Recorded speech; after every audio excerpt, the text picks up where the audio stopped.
A história da igreja primitiva registra muitos exemplos surpreendentes do testemunho de crianças da verdade de Deus, mas talvez exemplos mais recentes sejam mais interessantes.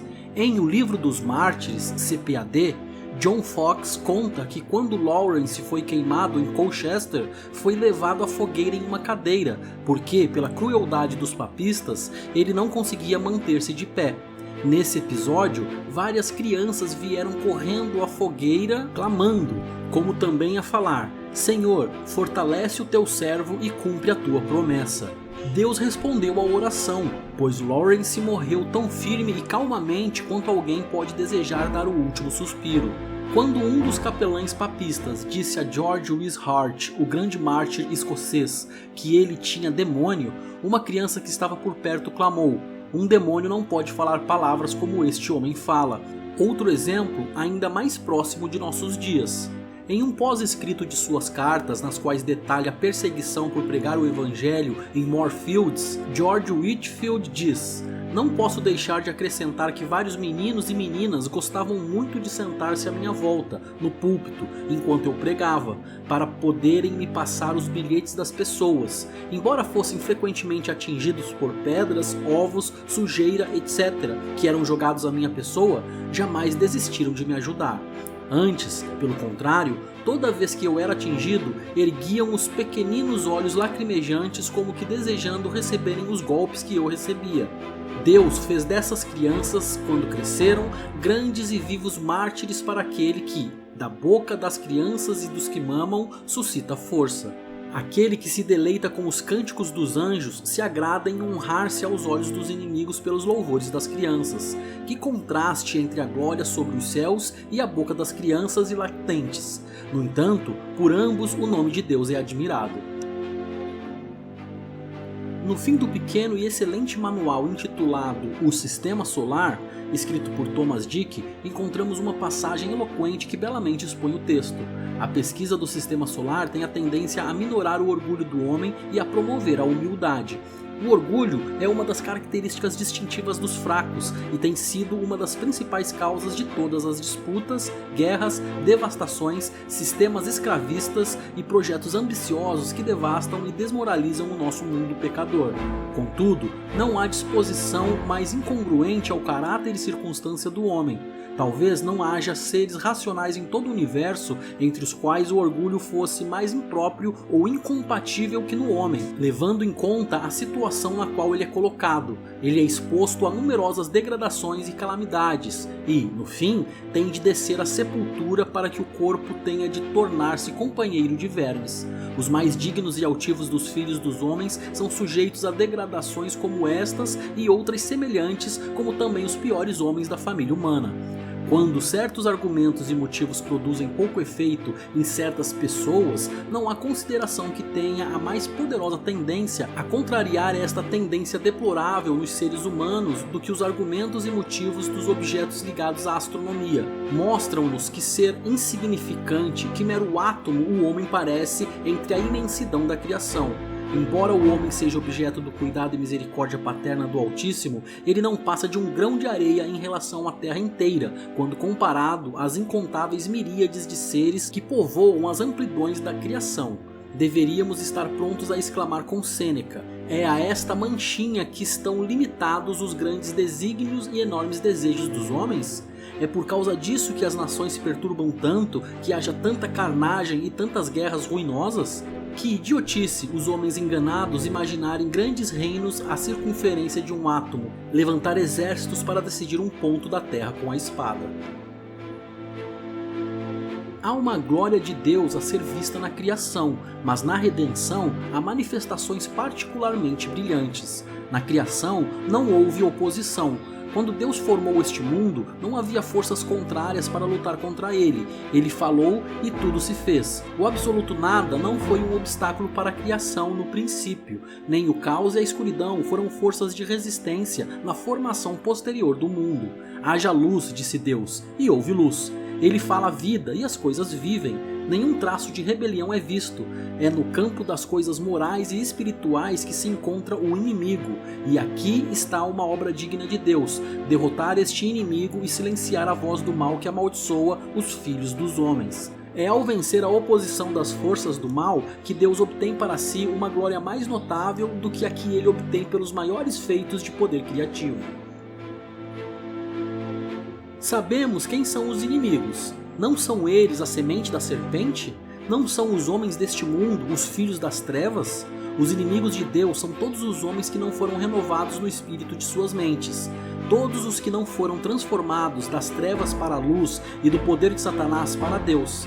Deus tem, infelizmente precisamos dizer isso, muitos inimigos. E, acima de todos, há o inimigo, aquele espírito principal, o príncipe da potestade do ar, que tem domínio sobre os filhos da desobediência e sobre os anjos apóstatas que ele seduziu à rebelião, de modo que se revoltaram com ele contra o estandarte de Deus. O diabo e Satanás é o inimigo que luta contra a causa da verdade e do amor, que é a causa de Deus. Ele é referido como o vingador, porque busca vingar-se de Deus.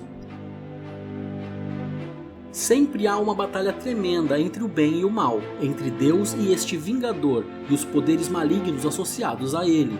Esta batalha ocorre dia após dia e nunca cessará até que o Senhor tenha colocado todos os inimigos sob os pés de seu Filho glorioso, que foi manifestado para destruir as obras do diabo. A vitória coroará o conflito entre o bem e o mal, e será ouvida a proclamação: Aleluia, pois reina o Senhor Deus, o Todo-Poderoso. A semente da serpente continuou a lutar contra o Senhor Jesus e contra os seus escolhidos, usando todo tipo de armas contra ele, por meio de mentiras e calúnias, de falsas doutrinas, de tentações sutis, de cruéis perseguições e até mesmo da morte. Os inimigos têm buscado destruir os filhos do Deus vivo. É uma batalha real aqui embaixo, assim como foi no céu, pois lemos: houve guerra no céu. Miguel e os seus anjos lutaram contra o dragão, e o dragão e os seus anjos lutaram, mas não prevaleceram. Nem mais se achou lugar para eles no céu. Chegará o dia em que não haverá mais lugar para o mal na terra, mas até lá o Deus deste mundo busca destruir o Senhor Jesus Cristo e todos os que estão nele, e devemos lutar contra ele até prevalecermos. Da parte de Deus, este conflito é conduzido principalmente por meios morais e espirituais. Ele usa outros meios em certas ocasiões, e no final usará todos os recursos da natureza para derrotar os seus adversários. No entanto, em grande parte, esta batalha não é travada com armas da natureza, mas com armas da graça e, no que nos diz respeito, nunca é com o ruído confuso dos guerreiros e vestes banhadas em sangue, pois as armas da nossa guerra não são carnais, embora sejam poderosas em Deus para destruir fortalezas. A guerra de que falamos é a batalha do bem contra o mal, do certo contra o errado, da santidade contra o pecado, em resumo, do amor contra o ódio. E Deus usa as armas de sua verdade, de seu evangelho, do amor ao homem e, especialmente, da doce vida e do poder divino do Espírito Santo para trazer os homens aos pés de Jesus Cristo. Somos inimigos de Deus por natureza ou somos reconciliados com Deus pela morte de seu Filho? Estamos sob a bandeira do Vingador ou seguimos o estandarte do Redentor? Um desses dois. Convido você a perguntar sinceramente a si mesmo de que lado está. És por nós ou por nossos adversários? Estás do lado de Deus e de seu Cristo ou ainda és inimigo de teu Criador, alienado de Deus por obras malignas? É com suas bocas que bombardearão e destruirão o poder do inimigo a partir das muralhas da oração, e assim trarão derrota ao mal e ao erro, e a palavra de Deus será triunfante. Ó bendito poder da oração, nada pode resistir a ti. O homem, a criança, o bebê que sabe apenas como orar, certamente prevalecerá com Deus e silenciará o inimigo e o vingador.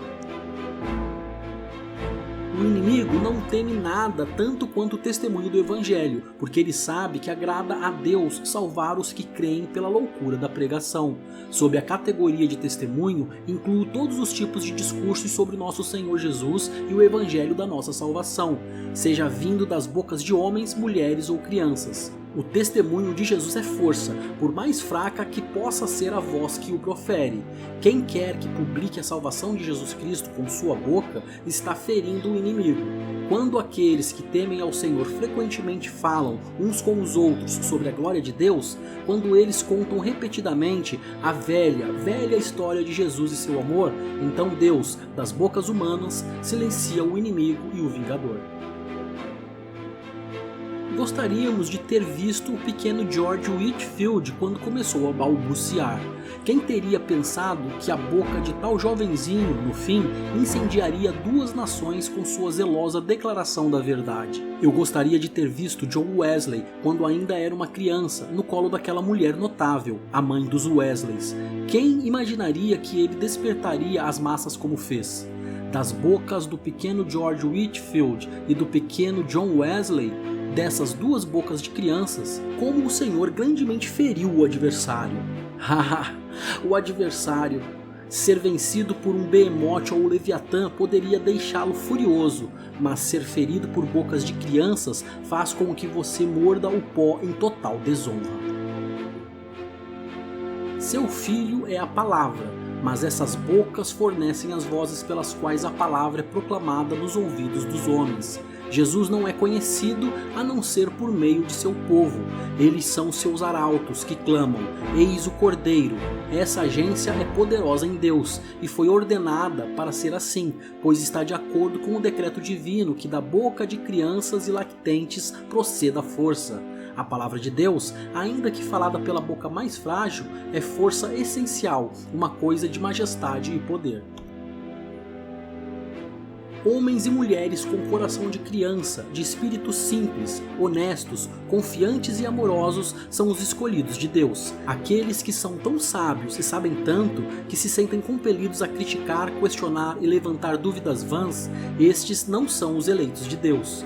Ele não escolhe os sábios, mas as coisas tolas, aqueles que não sabem nem fingem saber, mas tomam sua instrução do Mestre Divino.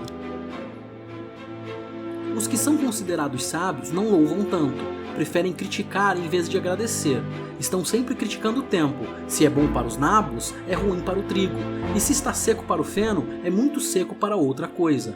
O homem mundano nunca diz: bendito seja Deus por esta estação maravilhosa. Nada pode ser melhor. Somos grandemente favorecidos. Não, ele pensa que demonstra sua sabedoria encontrando defeitos. Nem Deus escapa de seus comentários. Mas se um homem não é sábio a ponto de reclamar o tempo todo, mas é tolo o suficiente para ser feliz, para acreditar na verdade, para confiar no mais confiável de todos os seres, que é seu Deus, ele também é o tipo de homem que louva a Deus, e desses corações Deus recebe seus maiores louvores. Nosso Senhor Jesus Cristo voltará, não para montar num jumento ou num jumentinho, mas para reinar em glória. E quando ele vier, os primeiros a encontrá-lo e saudá-lo serão esses pobres, como crianças, que não se vangloriaram de sua cultura, mas creram em Deus, que sabiam pouco, mas conheciam seu Senhor. A ideia é que, se você considerar o homem em seu estado mais frágil, mesmo assim, da sua boca, Deus ordena a força. Ele não considera o homem como forte e desenvolvido, mas no auge da sua fraqueza. E é dessa fraqueza que Deus faz surgir sua força. O que isso nos ensina? Entendo que tudo o que é mais fraco no homem é onde a graça de Deus mais glorifica a si mesmo.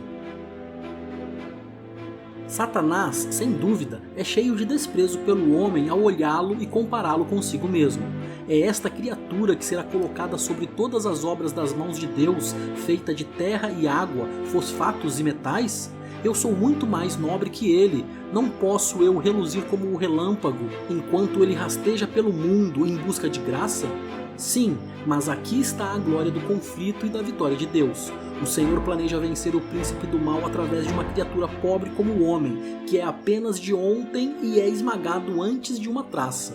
É glorioso para mim que o Senhor se digne a encarnar seu poder em criaturas fracas como nós e, desse modo, faça Satanás perceber que o que é correto e verdadeiro, mesmo no ser mais frágil, é invencível e que, nessa forma, Deus leva a guerra ao território do inimigo e o derrota. Deus é glorificado na grave fraqueza do homem. O homem, no seu melhor, é uma das criaturas mais frágeis e não há tanta diferença entre homens plenamente desenvolvidos e bebês. Há poucos anos, éramos totalmente incapazes de nos ajudar, pois éramos abjetamente fracos em nossa infância. Mas somos muito mais capazes agora? Como você se sentiu ontem à tarde durante a tempestade, quando o trovão rugiu no alto e os relâmpagos riscaram e iluminaram o céu? Você não sentiu que era tão indefeso quanto um bebê? Coloque-se no mar durante uma tempestade e logo aprenderá sua pequenez. Garanto-lhe, e será que, quando balançado no berço das profundezas, é tão impotente quanto uma criança nos braços de sua mãe. Não precisamos nos envergonhar disso, mas nos gloriar, porque o poder de Deus repousa sobre nós. Nós temos o poder de sofrer, e nisso reside uma grande parte de nossa qualificação para servir ao Senhor diante de seus inimigos. Essa foi a qualificação de nosso Redentor. Ele não poderia nos salvar até sofrer, não poderia nos redimir até morrer. Não foi sua força, mas sua fraqueza que nos salvou, pois ele foi crucificado em fraqueza, e por essa crucificação ele redimiu nossas almas. O que é novo em teologia não é verdadeiro. O Evangelho era pleno em sua estatura desde seu nascimento. Ninguém pode acrescentar ou tirar dele. Ele não pode ser melhorado e só precisa ser proclamado no poder do Espírito Santo para realizar maravilhas, como antigamente. Gloriar-nos-emos em nossa fraqueza, pois temos este tesouro em vasos de barro. E se o vaso não fosse de barro, talvez nunca tivéssemos recebido o tesouro.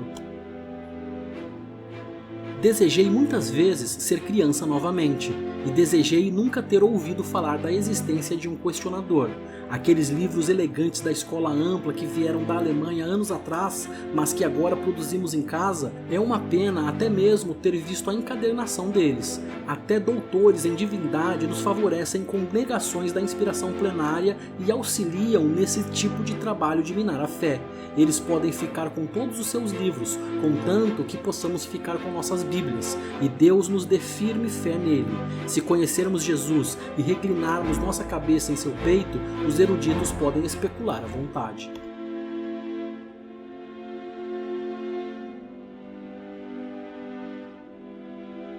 Salmos capítulo 8. Ó Senhor, Senhor nosso, como é magnífico o teu nome em toda a terra, pois puseste nos céus a tua majestade, da boca de pequeninos e crianças de peito suscitaste força por causa dos teus adversários, para fazeres emudecer o inimigo e o vingador. Quando contemplo os teus céus, obra dos teus dedos, e a lua e as estrelas que estabeleceste, que é o homem para que dele te lembres, e o filho do homem para que o visites. Fizeste-o, no entanto, por um pouco, menor do que Deus, e de glória e de honra o coroaste. Deste-lhe domínio sobre as obras da tua mão, e sob seus pés tudo lhe puseste, ovelhas e bois, todos, e também os animais do campo, as aves do céu, os peixes do mar, e tudo o que percorre as veredas dos mares. Ó Senhor, Senhor nosso, como é magnífico o teu nome em toda a terra.